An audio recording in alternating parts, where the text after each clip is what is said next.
لا إله إلا الله لا إله إلا الله لا إله إلا الله ما لنا رب سوى لا إله إلا الله لا إله إلا الله لا إله إلا الله ما لنا رب سوى. السلام عليكم ورحمة الله وبركاته. بسم الله والحمد لله والصلاة والسلام على رسول الله وعلى آله وصحبه ومن والاه وبعد. All praise due to Allah and His praise and blessings and peace be upon our Prophet Muhammad sallallahu alaihi wasallam, his companions, his family, his companions, and his followers until the day of judgment.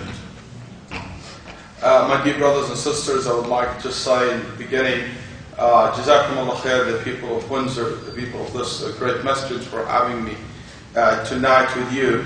Since I was picked from the airport by the brothers, I can't really describe my joy and happiness and the amount of hospitality and generosity that your community have shown me.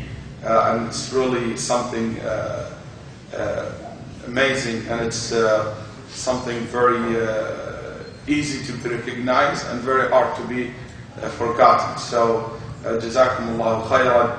I just also noticed that. Then I was told when I walked into the masjid, one thing I noticed, and it was confirmed to me later on, which is this diversity of people from different, they look like different backgrounds, different ages, and that's very interesting. I really appreciate that, and I ask Allah subhanahu wa ta'ala to bless you all and to guide all of you to the best. And if this been said, there's one thing to all of that, that I got the honor to meet your Imam previously before the Salat, and it was a great honor to meet him and to remind me of some of the great Imams and scholars that I have seen, and I learn from their actions before their words. Today, as you heard, talking about those who believe in the unseen, those who believe in the Al-Ghayb, those who believe in Al-Ghayb. There's a little bit to twist to this. My talk is not be directly about believing in the unseen. Rather, it's going to talk about those who believe in the unseen. Instead, talking about the believer themselves, the good doers, which is, I believe, each and every one of us deserve this title, that we are all doing what is good. We are all, alhamdulillah, fasted the month of Ramadan, and we pray Taraweeh, we witness Khatm al-Quran, we witness Qiyam al-Layl, we just prayed Isha. All this is a good deed. And al-Mu'min, the believer, the good doer, no doubt that there is an outcome of your good deeds.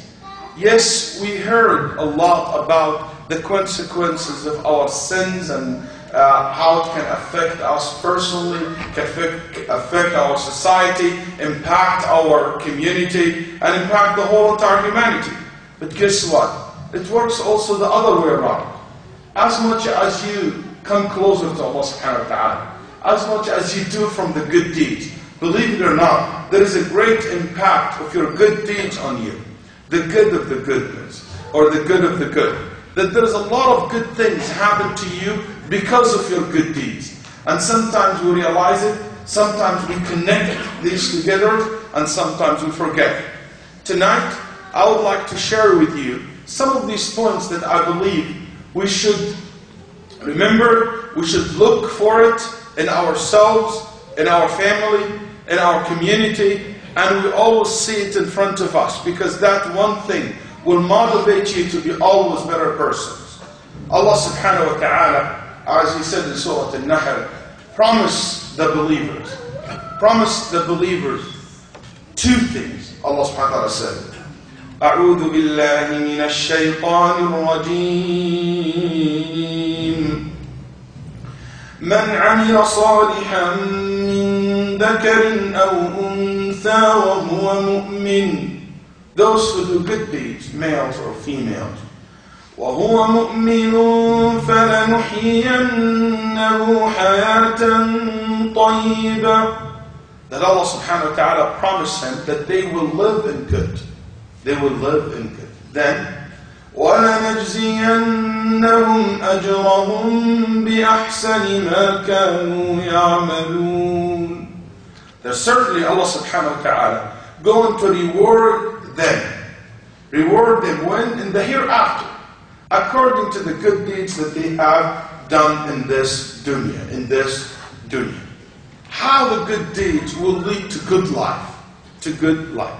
How the good deeds that you do, regardless how much you do. And after this lecture you will know, as much as you do more from the good deeds, as much as you will get more from what you're going to hear today. And as much as your good deeds are less, as much as you're not going to find much of what you're going to hear tonight. One of the first things I would like to start with, that you find in this dunya, that the good deeds, one of the good, that good deeds will bring tranquility to your heart.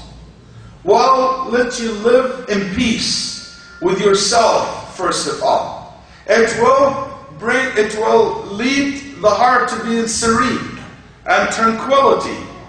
And this is something so unique and so important. Because Allah subhanahu wa ta'ala told us in Surah Al-Balad, He told us, لا أقسم بهذا البلد وأنت حل بهذا البلد ووالد وما ولد. Allah swearing by it. لا أقسم بهذا البلد, which it means لا أقسم بشيء أعظم من قسمي بهذا البلد. يسمونه في لغة العرب إضراب. بالله إضراب. That Allah subhanahu wa ta'ala said, I will not swear with anything in this verse but al-balad, which is Mecca, وَأَنْتَ حِلٌّ بِهَذَا الْبَلَدِ وَوَالِدٍ وَمَا وَلَدٍ. Then Allah subhanahu wa ta'ala swear again by the Father and the Son. The Father and the Son.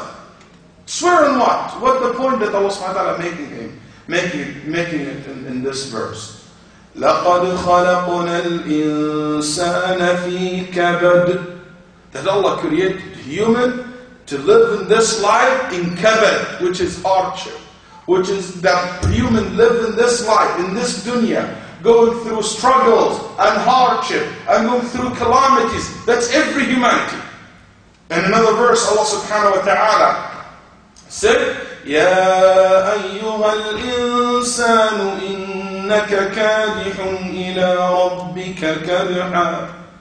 O mankind, and another opinion among the Mufassirin, يَا أَيُّهَا الْإِنسَانِ يعني يَا أَيُّهَا الْمُؤْمِنِ إِنَّكَ كَادِحٌ إِلَىٰ رَبِّكَ كَدْحًا فَمُلَاقِيهِ.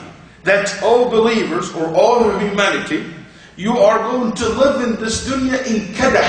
Another word, kabad and kadah, which it means struggle.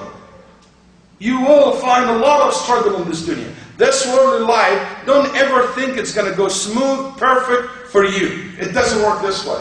This is not how reality, this is not how this dunya was created. No, it's a struggle. And what you need in this struggle, you're looking for that serene. You're looking for that tranquility. To have it while you are going through these calamities and when a hardship or calamity strike you. Allah subhanahu wa ta'ala told us about human. إِنَّ الْإِنسَانَ خُلِقَ هَلُوعًا إِذَا مَسَّهُ الشَّرُّ جَزُوعًا وَإِذَا مَسَّهُ الْخَيْرُ مَنُوعًا.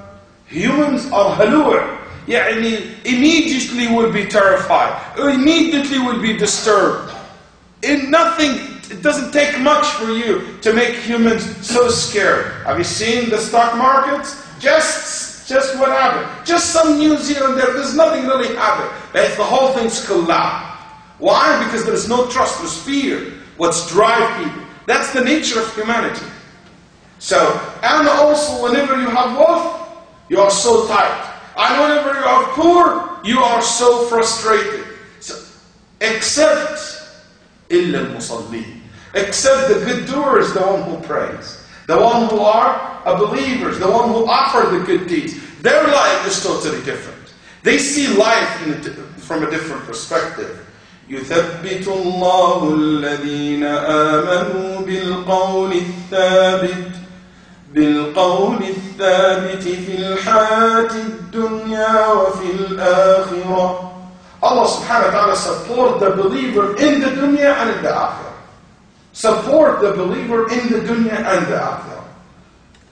I just want you to imagine somebody, you strip him from the most precious things that humanity has.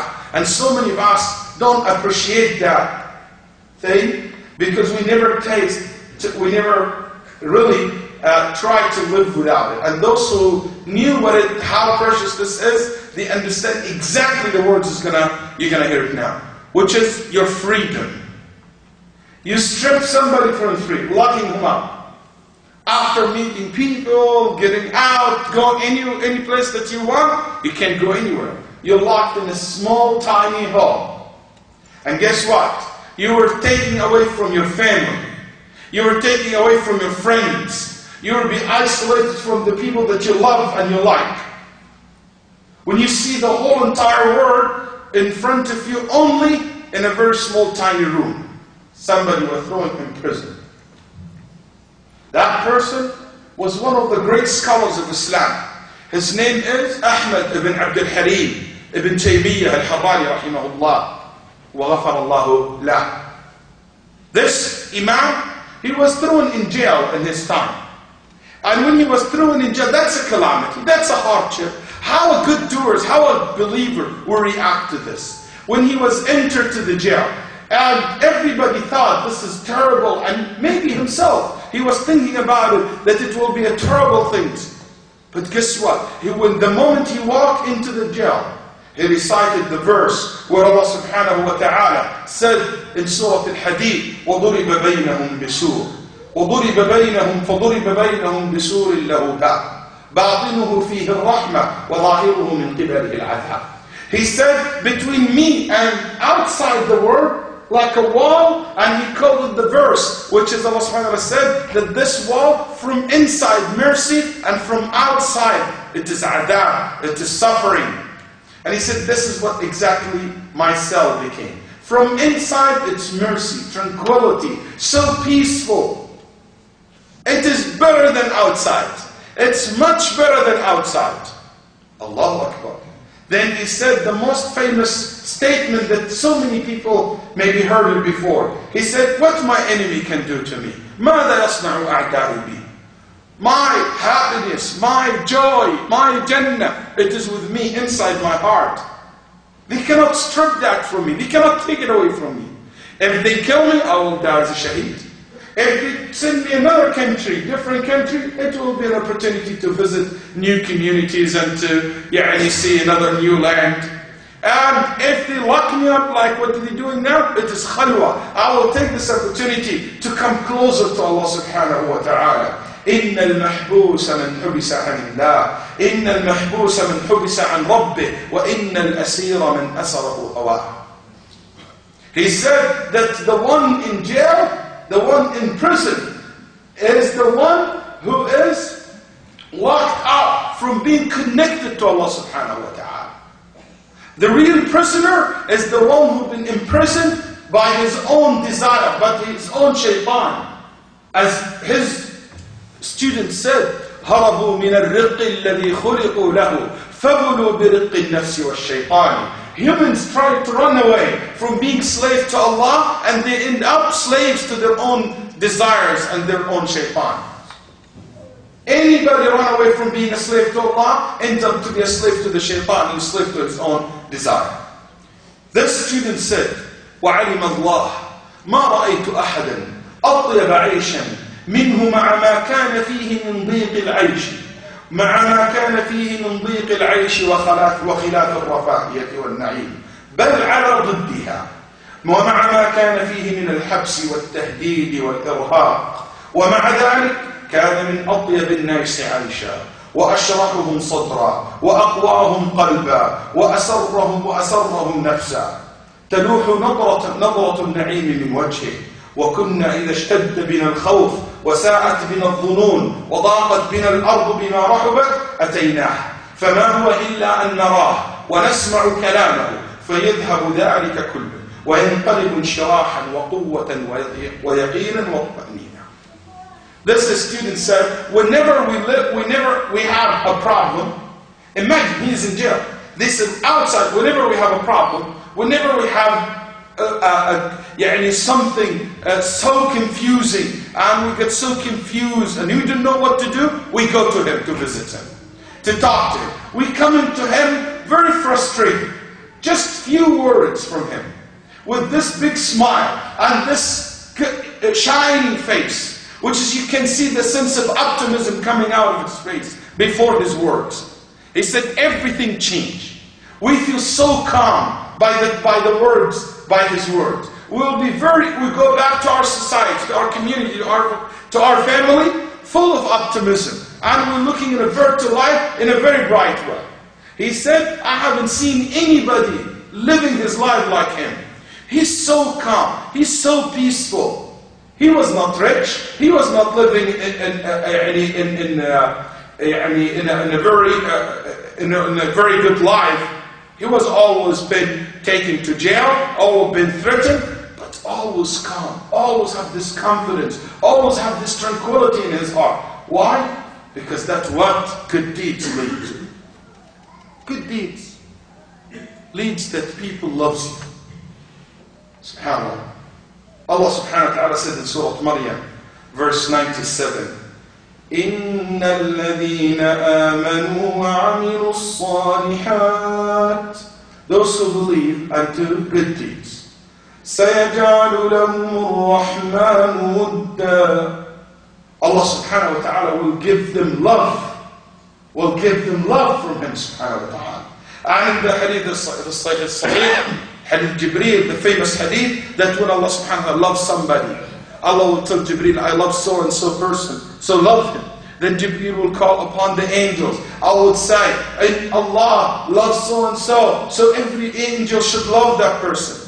And in the end of the hadith, فَيُوضَعْ لَهُ الْقَبُولُ فِي الْأَرْضِ, that Allah subhanahu wa ta'ala will give him wide acceptance. He would be accepted widely in the society, in the community. People love him. People talk to him, and just when hear his talk, when they talk to him, when they talk to her, when they listen to her, when they interact with her or with him, they will find their hearts opened to that person.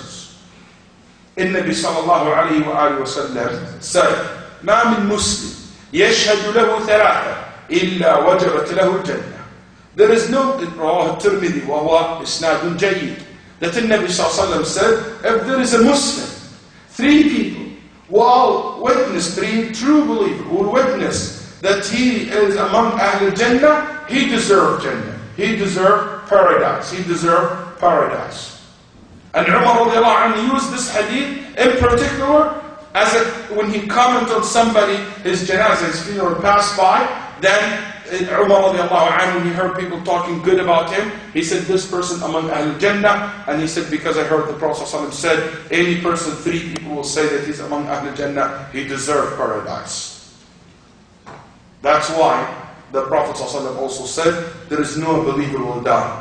And 40 men, or 40 people, 40 muwahhid, 40 believers, لا يشركون بالله شيئا, they never commit any form of shirk, will pray funeral prayer on that person, إِلَّا شَفَّعَهُمُ اللَّهُ فِيهِ, unless Allah subhanahu wa ta'ala will accept their intercession for that person, for that persons. بعث عمر إلى سعد بن أبي وقاص رضي الله عنه. Umar sent a letter to Sa'd ibn Waqas telling him, إِذَا أَحَبَّ اللَّهُ عَبْدًا حَبَّبَ إِلَيْهِ خَلْقًا فاعتبر منزلتك من الله واعلم أن ما لك عند الله مثل ما لك عند الناس. Umar told Sa'd ibn Abi Waqqas, why Sa'd? Sa'd is a leader, is a military leader, is a general. And as you know, it's tough to be a general, it's tough to be a military leader. You have to be tough to lead your army. So that advice really fits the situation of Sa'd ibn Waqqas. He said, Sa'd, be careful.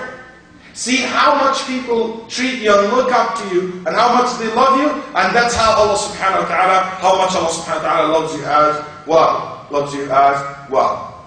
My brothers and sisters, believe me, the love that you find from your wife towards you, the love that you will find from your children towards you, it could be one of the outcome of your good deeds. It could be one of the outcome of your good deeds. That's why Sufyan and Al-Hasan al-Basri before that, he said, when I commit a sin, I see the athar, the result of this sin, in the way my wife treats me. When she starts making problem and troubles and we're having fight, I know this is because of sin I commit. قال إني لأذنب الدم فأرى أثره في خلق زوجتي ودابتي وخاتمي. Yes, those people are so pure to that extent. And it goes the other way around. That love that you will find in your family's heart towards you, it is also one that could be triggered, could be improved, could be getting stronger because you are a righteous person, because of the righteous persons. Al-Imam Ahmad rahimahullah. Al-Imam Ahmad, that Imam who used to pray 300 rak'ah every morning. Every morning, 300 rak'ah. يصلي 300 ركعة في اليوم. One of the great فقهاء of Islam يقول رحمه الله رحم الله أم صالح أقامت معي 30 سنة ما اختلفت معها في كلمة. I lived with Umm Salih 30 years. We never ever had a single argument. That's an outcome of righteousness. It is normal to have an argument at home, by the way. Just don't go to the extreme. And of this been said, one of the main reasons I'm in Canada, I have a course talking about the life of the scholars. And one of my goals in this course is really to correct the way we see the life of the scholars. Because sometimes when you take a story like this, I never had a fight with my wife 30 years, you take it to the extreme, you take it literally.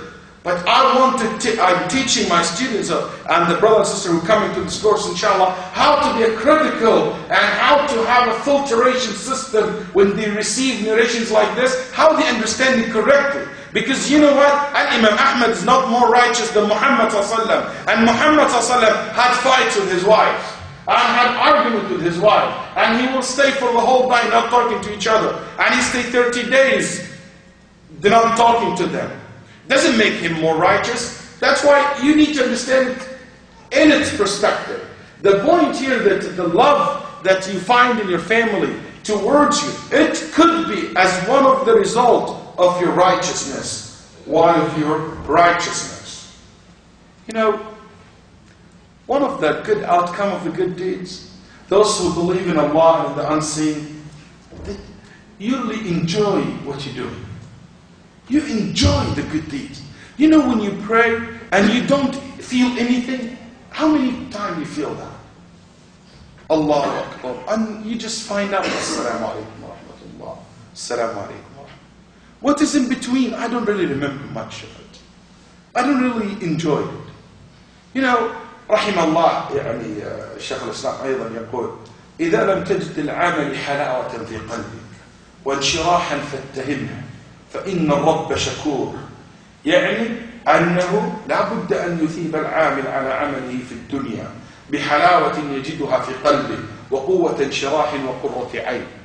الجميع رحمه الله saying that the Muslim, whenever you do a deed, a good deed, and you don't enjoy it, you know what? When you give sadaqah to somebody, and after you give it sadaqah, you feel sweetness. You say, Alhamdulillah that I was able to do that. Alhamdulillah that Allah guided me to do that. To dig in my pocket and get this $20 and donate it for the sake of Allah. I feel not arrogant, not proud of myself that I defeated the shaitan.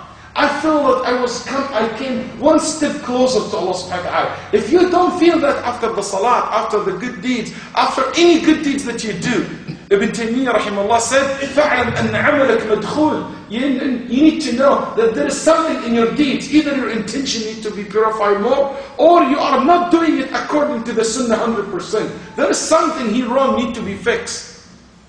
Allahu Akbar. How many salat we never enjoyed it?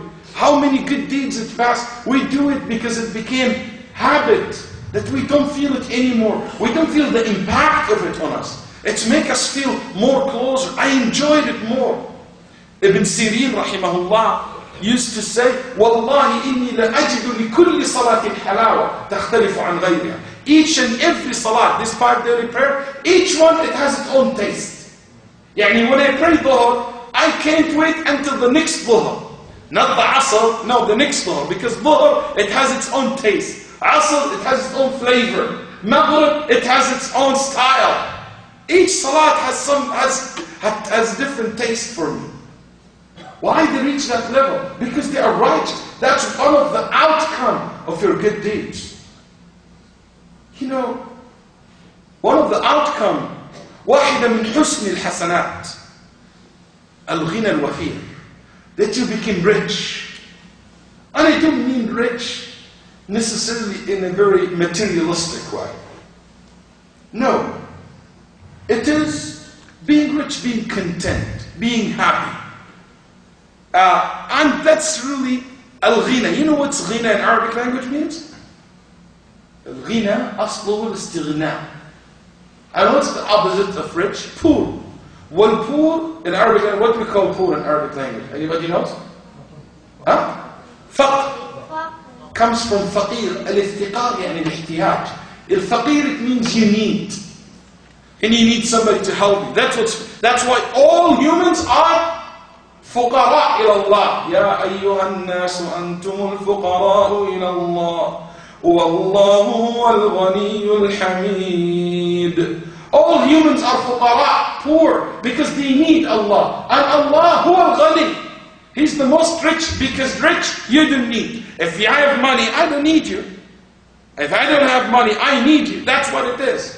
So the real meaning of rich, whatever you have, and you feel you are satisfied, you don't need anybody. So that means you became automatically ghani. That's right. Because al-ghina, it's to feel that I don't need you. That's why Al-Fudayl ibn Iyad, a man came to him and said to him, this is a gift for you.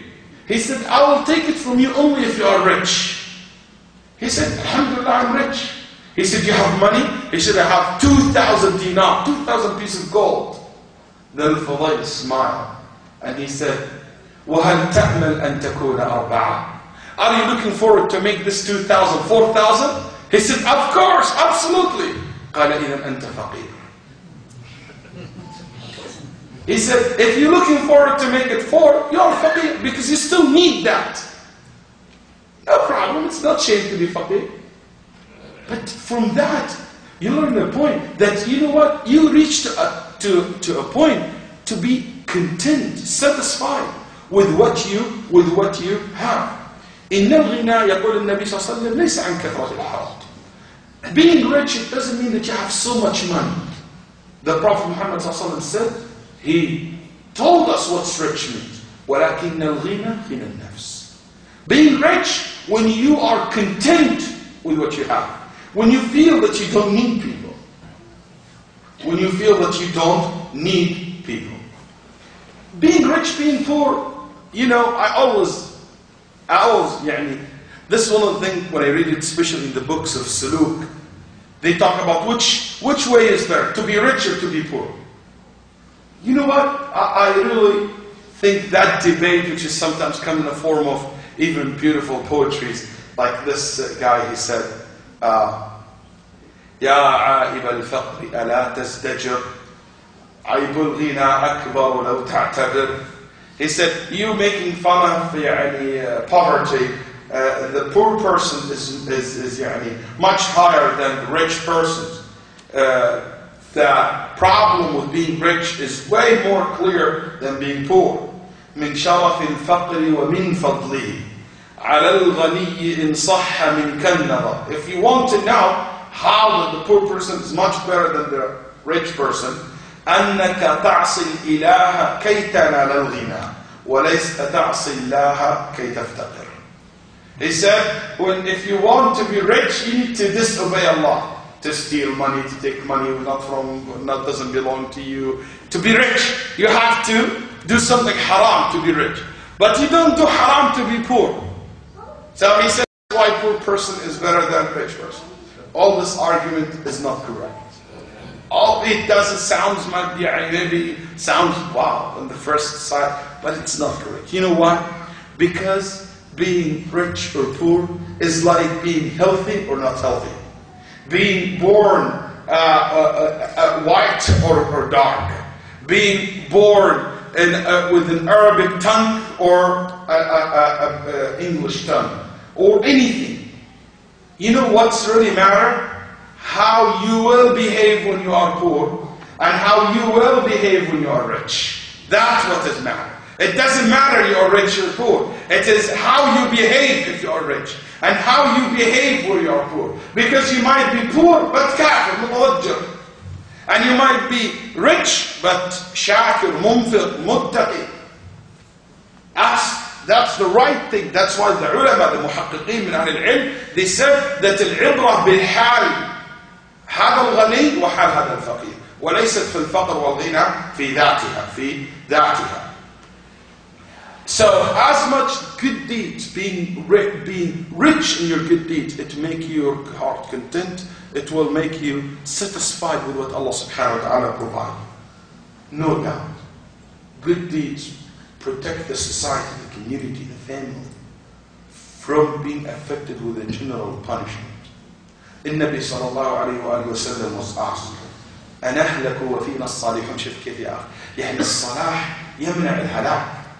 He said, Ya Rasulullah, can we ever be destroyed as a nation while we have righteous people among us, good doers among us? They understood, the companions, that as long as good deeds been practiced in the society, that will prevent the punishment from coming. He said, yes, if the corruption became the majority, if the good doers or the good deeds became something minor and not common on earth.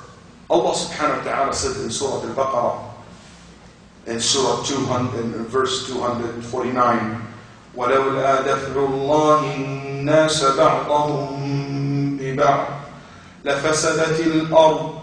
Because there is good and bad on earth. Because of the existence of the good. Otherwise Allah will destroy the whole entire earth. And whoever on it. It is because of your salat. It is because of your siyam. It is because of your qiyam al-layl. It is because of the sadaqah, of that $2, $4, $5 that you put it in the box. It is because your participation in a circle like this. It is because your participation in the da'wah, in the mosque or in your area. Because of your support to your Islamic school. It is because of your support of any social activity that's taking place in your society. Because of these deeds, Allah protects society. يقول عبد الله عون, the son of Abdullah ibn Utbah ibn Mas'ud رضي الله عنه, لولا من يذكر الله في غفلة الناس لهلك الناس. It is because those who remember Allah and mention Allah subhanahu wa ta'ala, while people are unaware of that, because of those people who always remember Allah, who always been grateful and thankful and asking for His forgiveness, otherwise Allah will destroy this earth. SubhanAllah. One of the outcomes of your good deeds, the righteousness of your children. As much as you do good in this dunya, this will impact and affect your children and the children of your children. You remember the story of Al-Khadr? When he found the wall, when he built the wall, and there were treasure underneath that wall, he said that their father had hidden this, he hidden this treasure under the wall. يقول عمر بن عبد العزيز يقول هذا كان جدهم السابق. This is the great grandfather. Can you imagine that? Because of that man was righteous, Allah protect their children. You want to protect your children. You want to secure your children's futures. Make sure that you offer today as much as from the good deeds. كان سعيد بن المسيب يطيل في صلاته ويلتفت إلى ولده ويقول والله يا بني إني لأطيل في صلاتي وأرجو أن بها يحفظك الله. Sa'id ibn Musayyib, one of the great imams among the tabi'een, used to say when he prayed the night, he made his night prayer very long. And he said, the only reason I'm making it so long like this, so Allah subhanahu wa ta'ala protect you by this long night prayer. He talking to his own son. He's talking to his own son. Mothers, fathers, grandfathers, grandmothers, if you really care about the safety, the righteousness of your children and your great-grandchildren, make sure that you offer as much today from the good deeds. Shaykh Muhammad Sharif, once I heard him saying something, and since I heard him saying that, I started paying attention to it. He told me, Shaykh Waleed, do you notice that every hafiz lil Quran, every person who has memorized the Quran, he said, I noticed that always one of his parents made qiyam al-layl, either the mother or the father. And since he told me that, I've been digging, I've been looking, and I can tell you it's very much accurate. That's always the one who finished up the Quran. One of his parents are among those who stay in the night, even if it's not long prayer, but they have share in qiyam al-layl. You know what good deeds make, how good deeds affect your life, make you live in good. It make your time and your moments and your hours and your days in this dunya blessed, mubarak, barakah al-waqt. There is a great imam, his name Nawawi, rahimahullah ta'ala, Imam al-Nawawi. And Imam al-Nawawi passed away when he was what, 45 years old. That's it, 45 years old. This man, his books, his writings have reached every corner on the earth. Every generation since this man died benefited from his work. How many masjid in the world read from their Salihin? How many persons learn from Al-Adhkar al-Nawawi? Millions and millions and millions of people. This person was able to manage to put together a lot of books in a very short period of time. They estimated that he used to write every day four big chapters. He authored every day 4 big chapters. The Ibn Taymiyyah that I told you about, who died also in 67 years old. Some of the ulama said that he authored over 300 books. And Ibn al-Dhahabi said, no, it is 500. And Ibn Rajab said, I have seen more titles than 500. He said, Allah knows how many books that this man was able to write. Ibn Abi Dunya, a very famous alim Muslim, he authored 1,000 books by himself.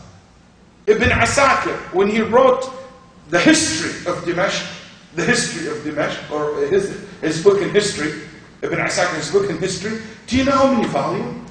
80 volumes. He wrote it. Ibn Hazm in Al-Andalus wrote over 400 volumes. Ibn Shaheen, 330 titles. One of these titles, one of his book, 330 books, one of the books, a book it called At-Tafsir, Ibn Shaheen, 1,000 volumes, 1000 juz.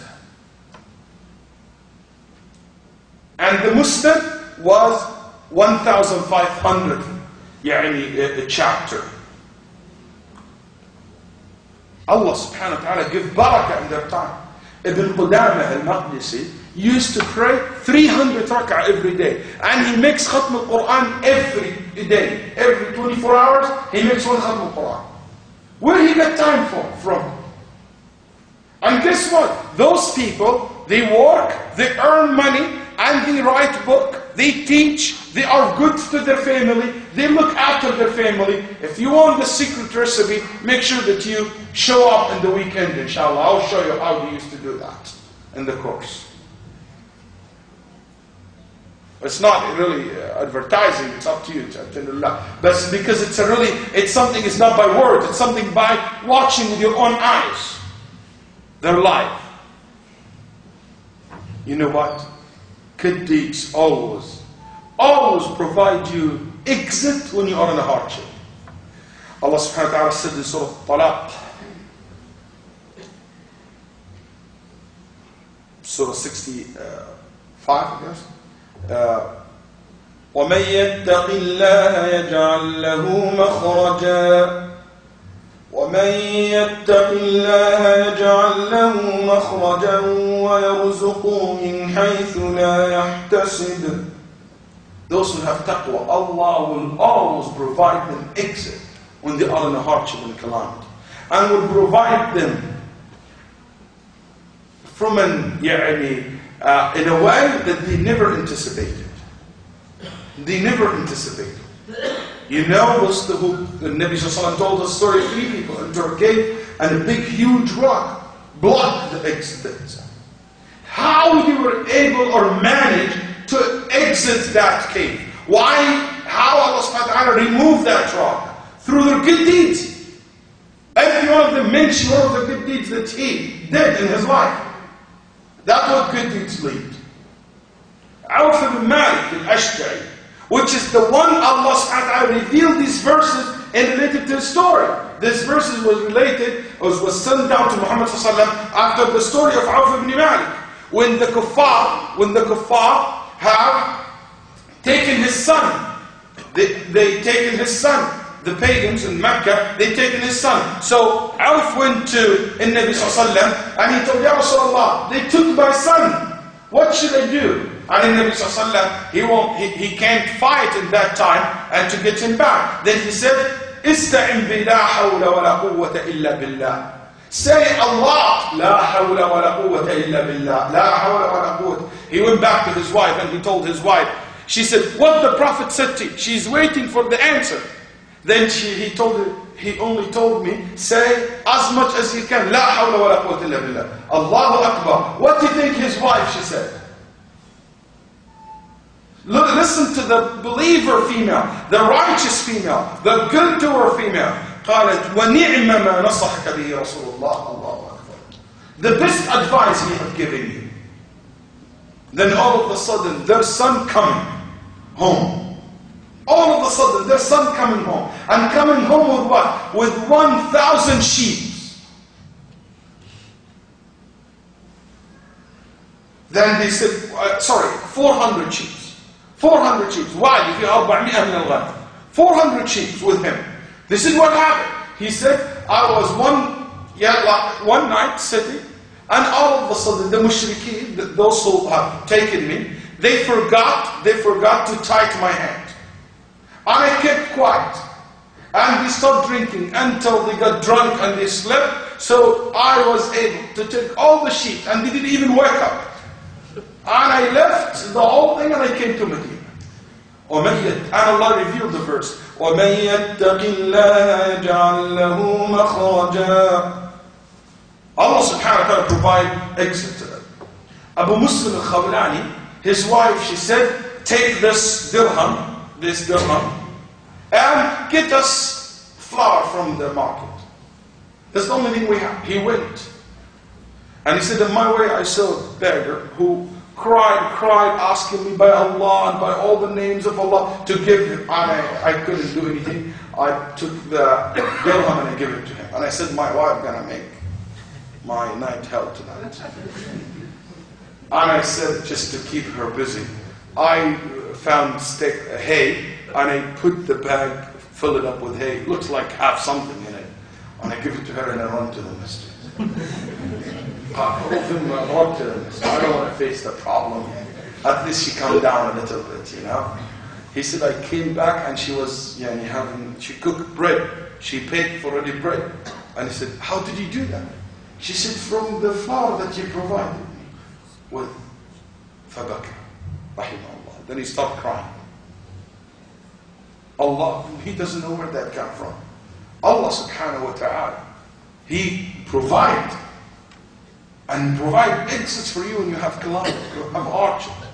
Don't ever, when you are in a hardship, think that disobeying Him, stopping the good deeds will take you anywhere. Sometimes when some sisters come to complain about family problem, she's so stressful, she's very stressed, she has so much stress in her house. The first thing she do, she quit praying on time. She said, I'm very depressed, I'm very bad situation. Even I don't pray anymore in time. SubhanAllah. How Allah will provide you, ya akhi and ya ukhti, exit and provide you help. If the first thing you do, you quit doing the good deeds. Wallahi, my brothers and sisters, one of the excellent outcome of this, for the good deeds in us in this dunya, barakah. Not only in time, barakah in whatever we have in our hand.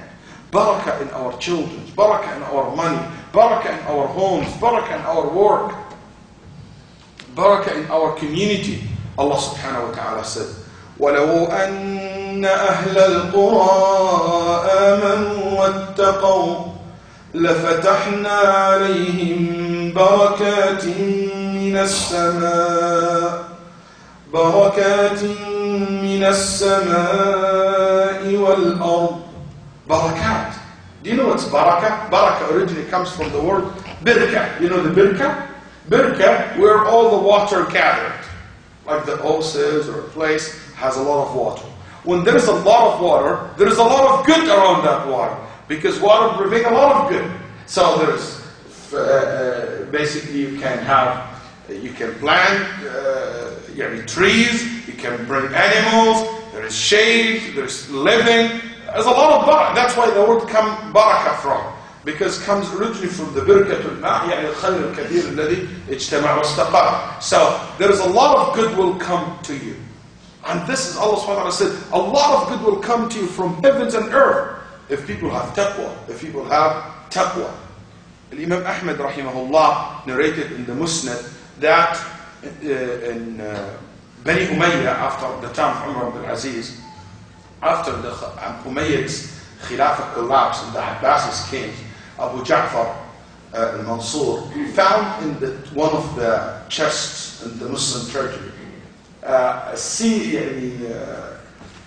like a bag had in it a grain of wheat, in the size of the dates seeds, the dates bed.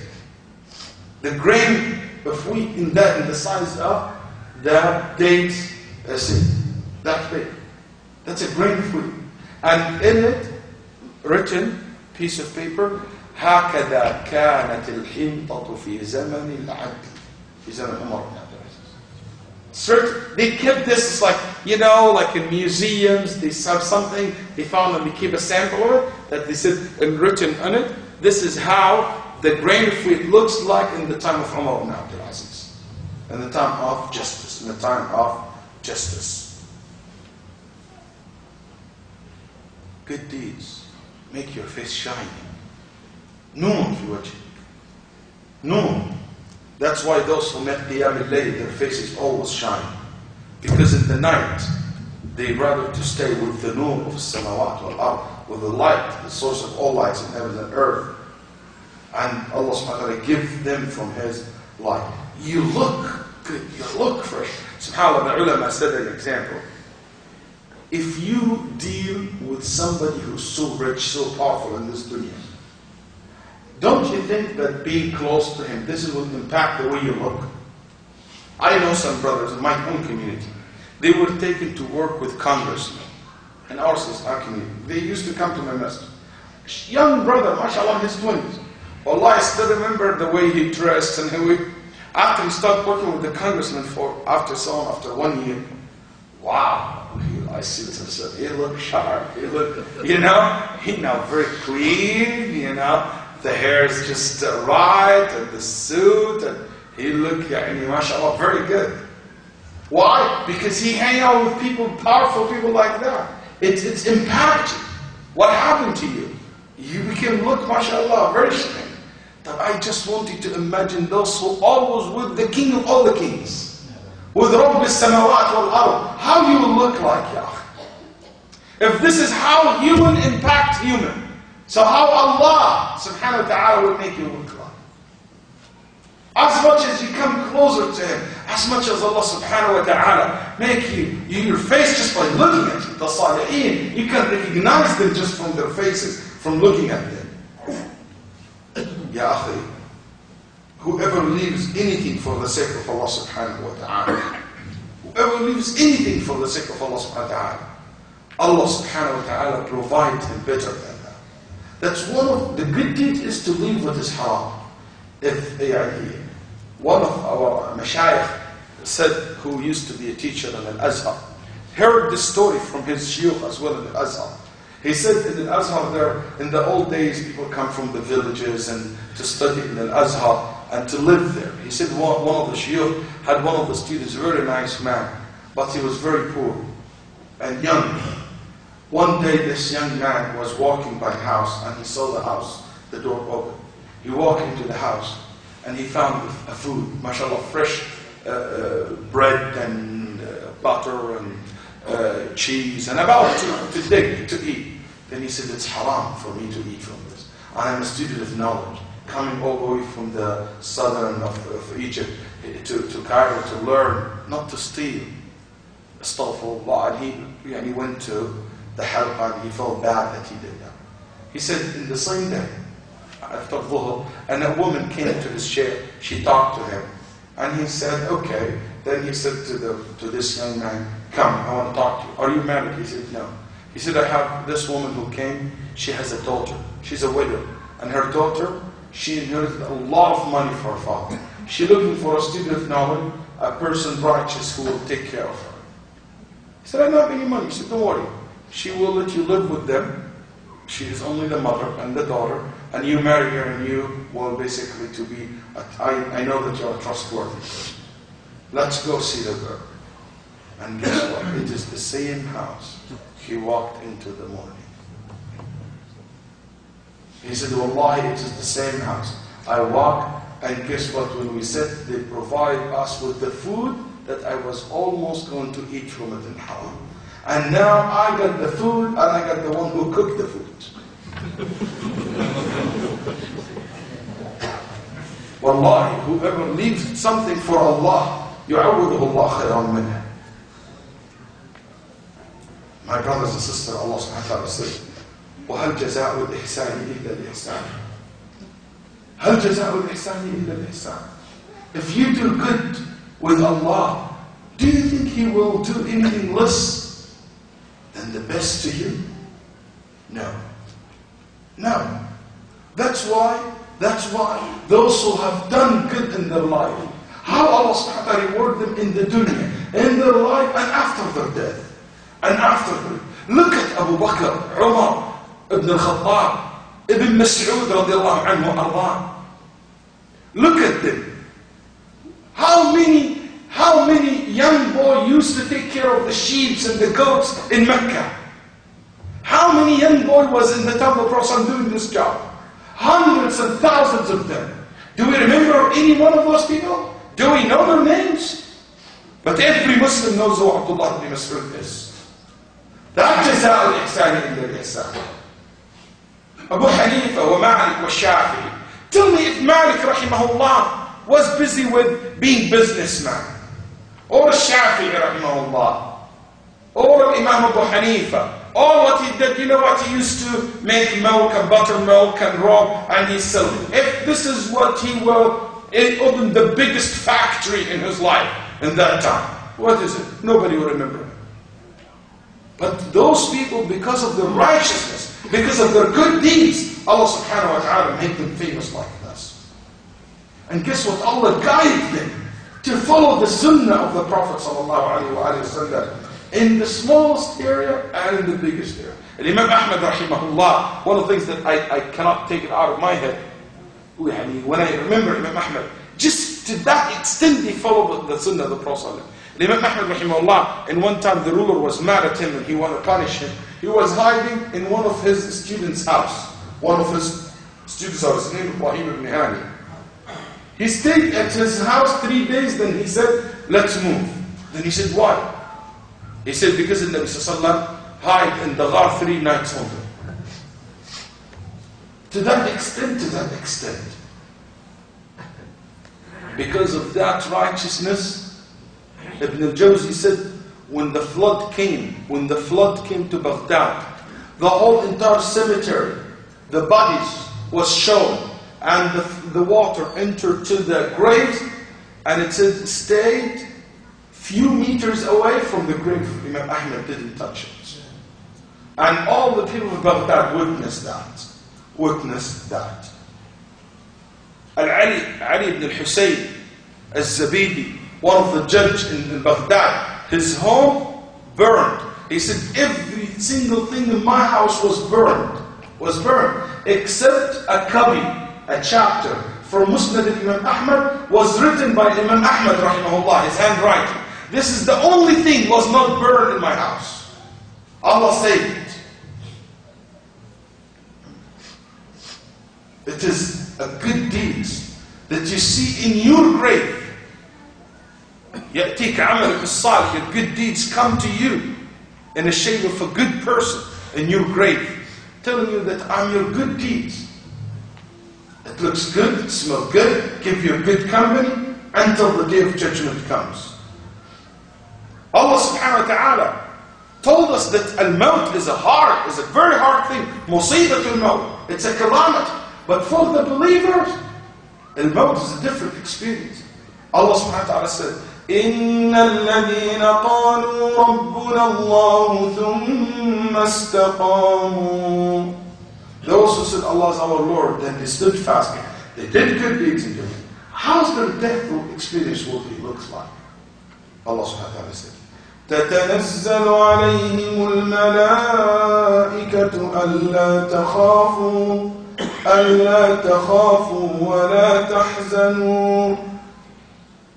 Two things. Don't be worried about what you are leaving behind your back, and don't be afraid from the future. Then, وَأَبْشِرُوا بِالْجَنَّةِ الَّتِي كُنْتُمْ تُوعَدُونَ. He gives them the glad tidings of the Jannah. Good for you when you will be resurrected from your grave. When Allah subhanahu wa ta'ala said that every woman pregnant will lay off her load, when a breastfeeding woman will leave her child. Can you imagine seeing your own son, your own father, your own family, your own daughter, your own wife, and you turn your back to them? You turn back, you run away from them? وَأَنذِرْهُمْ يَوْمَ الْحَسْرَةِ. The day, warn them about the day when everybody regret what he or she did in this dunya. إِذْ قُضِيَ الْأَمْرُ وَهُمْ فِي غَفْلَةٍ وَهُمْ لَا يُؤْمِنُونَ. That's it. There's no chance for anybody to add anything to his life. And that day, وَيَوْمَ يُنفَخُ فِي الصُّورِ فَفَزِعَ مَنْ فِي السَّمَاوَاتِ وَمَنْ فِي الْأَرْضِ. Everybody will be terrified in heavens and earth, except those who are among the good doers. Why? Because they feared this day in the dunya. As Allah subhanahu wa ta'ala said, إِنَّا نَخَافُ مِنْ رَبِّنَا يَوْمًا عَبُوسًا قَمْطَرِيرًا فَوَقَاهُمُ اللَّهُ شَرَّ ذَلِكَ الْيَوْمِ. Allah subhanahu wa ta'ala said that those believers used to feed the hungry, used to feed the people who need food, they give, they donate, they do good deeds. And they do this because they fear the day of judgment. What is the jaza? What is the reward? Good for them. That you will be saved in the day of judgment. That you will be surrounded by the angel. لا يحزنهم الفزع الأكبر وتتلقاهم الملائكة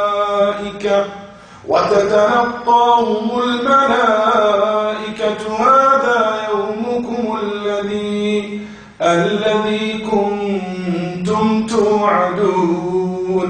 Angels surrounding them, telling them, don't be worried, don't be afraid. This is the day that you've been promised. This is the day that you've been promised. سلام عليكم طبتم فادخلوها خالدين. سلام عليكم طبتم. Salam, may Allah save you, protect you from everything. Udkhuluha. طيبتم, you will be good. Enter Jannah. وَنُودُوا أَن تِلْكُمُ الْجَنَّةُ أُورِثْتُمُوهَا بِمَا كُنْتُمْ تَعْمَلُونَ. A caller will call upon them, enter paradise, as a reward for the good deeds that you used to do. That, هَلْ جَزَاءُ الْإِحْسَانِ إِلَّا الْإِحْسَانِ. Any good you do today, that's the good that you get tomorrow. That's the good that you get today and tomorrow and after tomorrow, and guess what? Forever. Forever you are in Jannah. In Jannah, which is no end for it. You ask about the people of Jannah, فِي شُغُلٍ فَاكِهُونَ.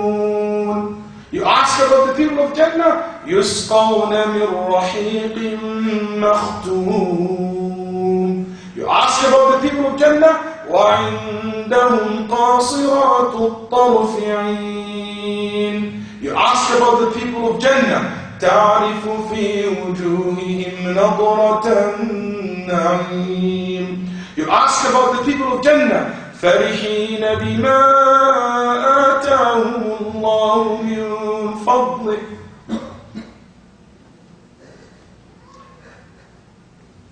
يأكلون ويشربون ويتنعمون. That's the people of Jannah. Something cannot, there's no word sometimes it's enough to describe. The real, actually as Ibn Abbas radiallahu anhu said, there is nothing in Jannah from what you have here in this dunya except the names. They are in happiness, they are in joy. They are getting into a Jannah that Allah made it by Himself for them. I ask you by Allah subhanahu wa ta'ala, if I give you the choice between a house made of wood, but this house will last with you in this winter season, in winter, or in Toronto, or in Montreal, or wherever you go, Detroit, wherever you came tonight from. A house made of wood and concrete, it will last with you. And I tell you, or I give you now a house made of gold. But guess what? This winter when it comes, it's not going to protect you. Which one you will choose?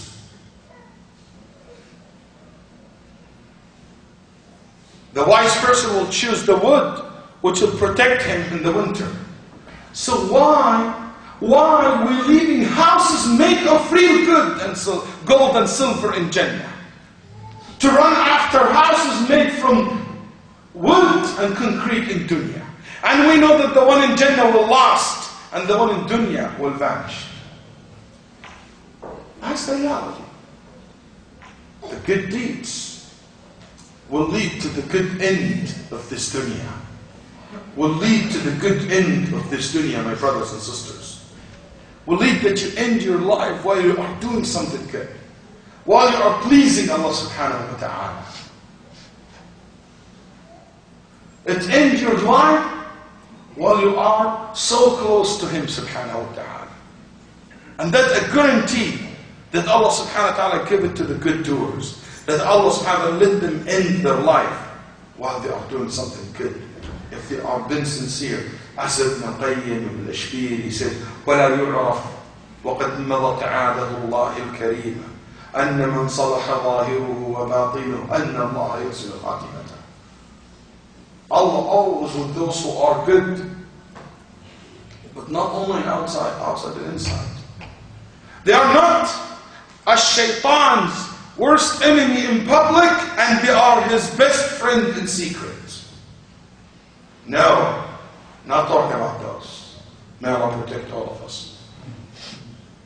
My brothers and sisters, you know, maybe it's good to end with this point.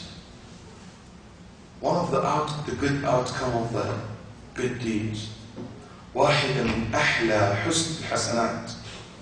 One of the amazing rewards of the good deeds, that Allah subhanahu wa ta'ala reward your good deeds by guiding you to do another good deed.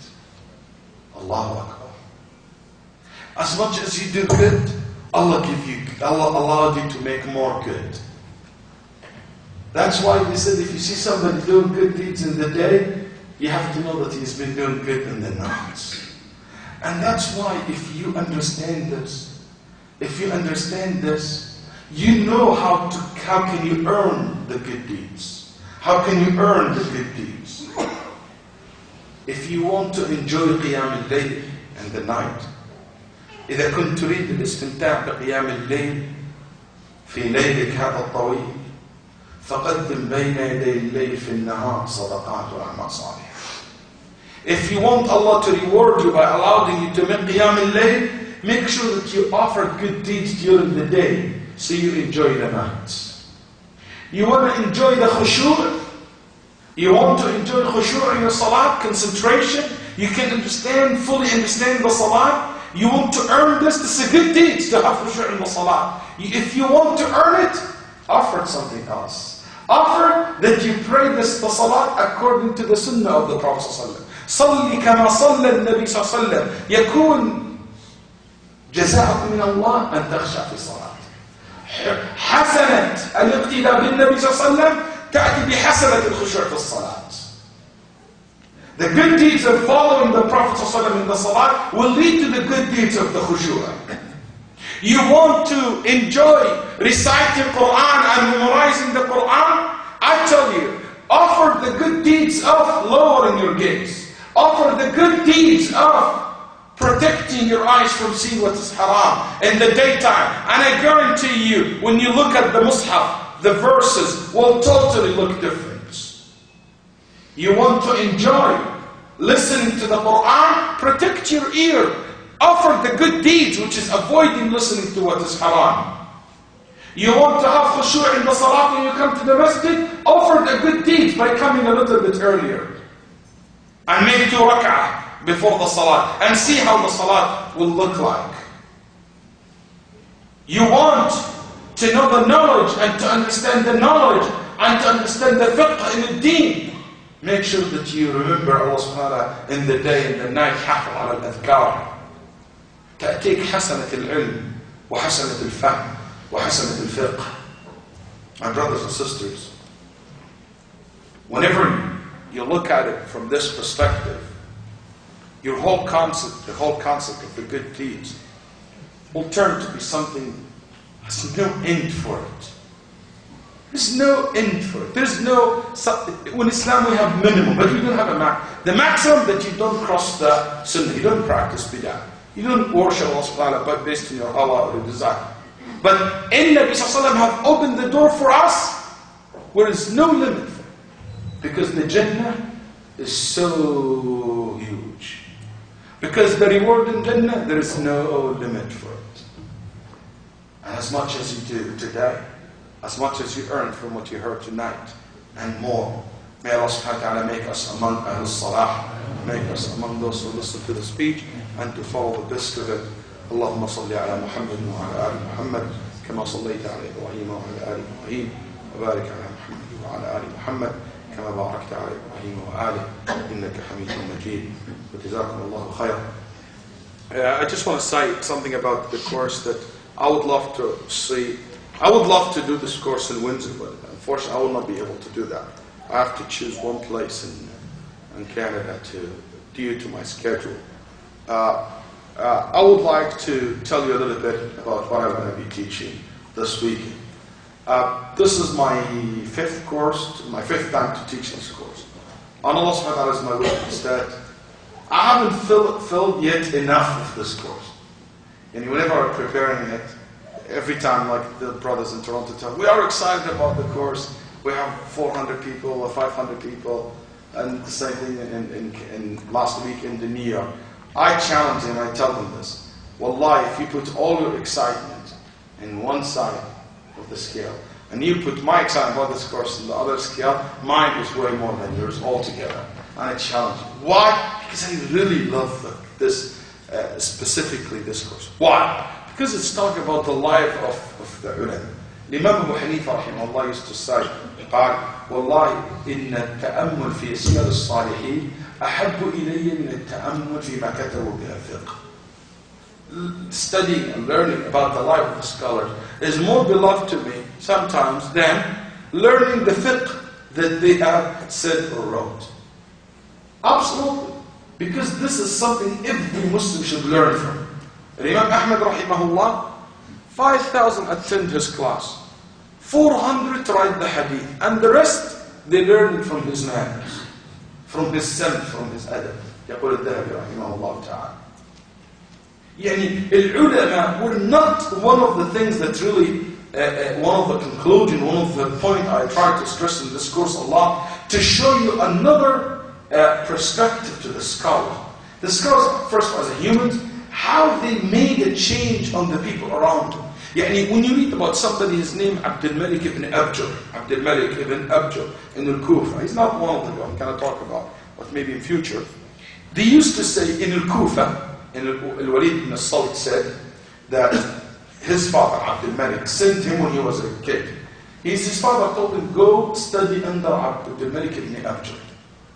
فإني لا أعلم في الكوفة أحدا يصبح عليه صباح إلا وازداد فيه خيرا وعلما إلا عبد الملك. He said, if I look at the people of Kufa today, and I can think of somebody, every morning, his knowledge, his iman, his manners are better than the previous day, will be this man.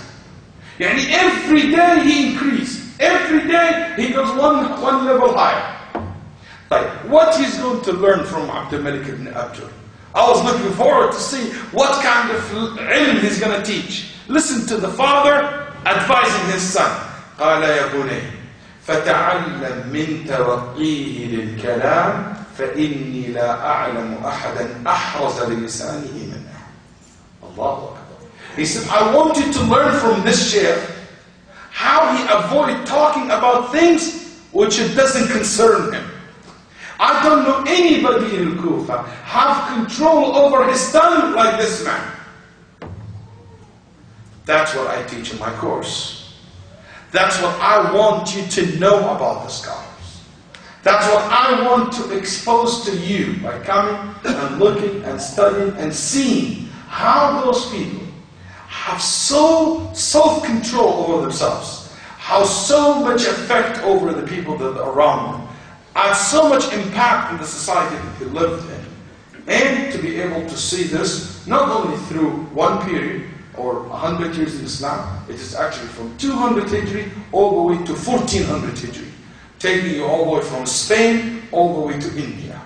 I will walk you inside the village in Delhi to see the life in India, how it looks like in the time of the scholars that we talk about, and to see the city of Qurtuba, where there is no a single illiterate citizen in the Muslims at that time. Not a single illiterate person.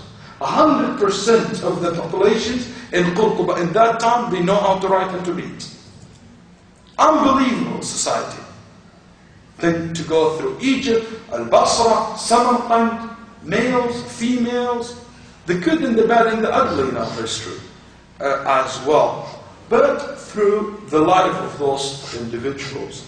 So I would love to see your community, inshallah, to come forward and to make that trip and journey to learn and to share.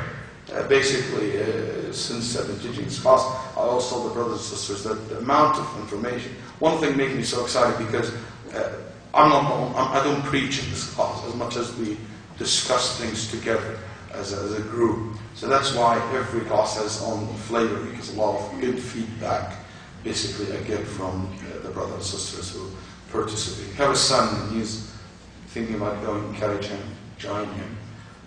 If you have a wife, take her, journey to enjoy this, inshallah, this double weekend.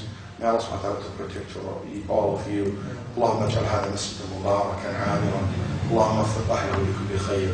اجمع قلوبهم على سنة نبيك صلى الله عليه وسلم. اللهم وفقهم ووفق القائمين على هذا المسجد لكل خير. يا ارحم الراحمين. احسن ختامنا ختامهم. واصلح ذرياتنا وذرياتهم. تقبل منا ومنهم يا اكرم الاكرمين. اللهم انا نسالك التقى والعفاف والغنى. آت نفوسنا تقواها وزكها أنت خير من زكاها اللهم ول على المسلمين خيارهم وابعد عنهم شرارهم. اللهم إنا نسألك يا حي يا قيوم أن تكون للمستضعفين من المسلمين في مشارق الأرض ومغاربها يا أكرم الأكرمين. اللهم إنا نسألك أن تفك بقوتك أبصار المسلمين ظلما يا أرحم الراحمين. اللهم صل على محمد وعلى آل محمد كما صليت على إبراهيم وعلى آله لا إله إلا الله لا إله إلا الله لا إله إلا الله ما لنا رب سواه. لا إله